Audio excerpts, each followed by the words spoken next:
পাঁচটা দাবি আছে আমাদের, পাঁচটা দাবি মানতে হইব, আর না হলে উনি পদত্যাগ করে দেখ, এটাই চাই আমরা।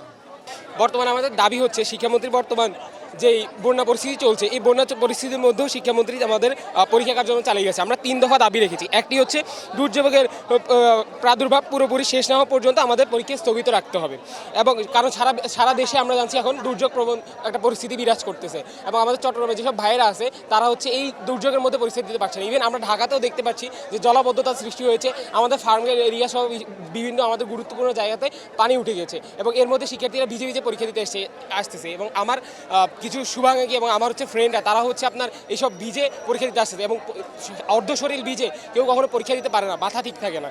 আমাদের সেকেন্ড যে দাবিটা হচ্ছে তা হচ্ছে যারা বৈর আবহাওয়ার কারণে যারা 13ই জুলাই পরীক্ষা দিতে অংশগ্রহণ করতে পারে না তাদেরকে আবার পরীক্ষার সুযোগ দিতে হবে, এবং সবশেষ আমাদের যে আমাদের শিক্ষামন্ত্রী যদি এই দাবি না মেনে নিতে পারে তাহলে আলটিমেটলি সে একজন ব্যর্থ শিক্ষামন্ত্রী হয়েছে এবং তার উচিত কি পদত্যাগ করা, এই আমাদের হচ্ছে দাবি। আমরা এখানে আসছিলাম, সুন্দরভাবে বলছিলাম যে আমাদের ছেড়ে দেন, আমাদের দাবি দেওয়া মানতে দেন। আমরা রাস্তায় নামছি দাবি আদায়ের জন্য, আমাদের ছেড়ে দেন।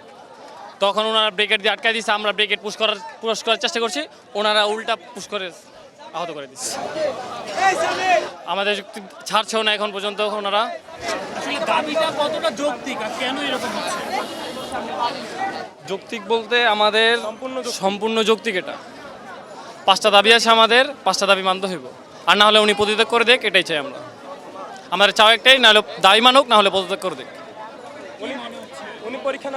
উনি চিটাগাং বোর্ডে যে পরীক্ষা ক্যান্সেল করা হয়েছে, কিন্তু আমাদের এই যে শিক্ষার্থীরা এখানেও যে বৃষ্টি হয়েছে কয়েকদিন, এখানে হাঁটু সমান পানি, এই হাঁটু পানিতে ভিজতে ভিজতে শিক্ষার্থীরা পরীক্ষা দিতে গেছে। এটা কি যৌক্তিক?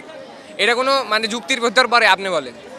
তাদের শিক্ষামন্ত্রী যেহেতু গতকালকে মানে ফিজিক্স পরীক্ষার আগের দিন রাত 8টার দিকে ডিসিশন দেওয়ার ছিল যে পরীক্ষা পরের দিন স্থগিত হবে কিনা, এটা ডিসিশন দেওয়া ছিল, তিনি স্থগিত করেন নাই।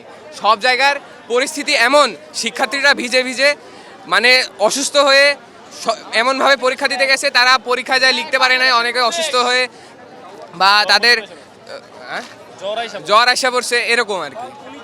উনি শিক্ষামন্ত্রী চান শুধু পরীক্ষা, তিনি যদি আমাদের সুস্থতা না দেখেন তাহলে আমরা তাকে কেন চাবো ভাই?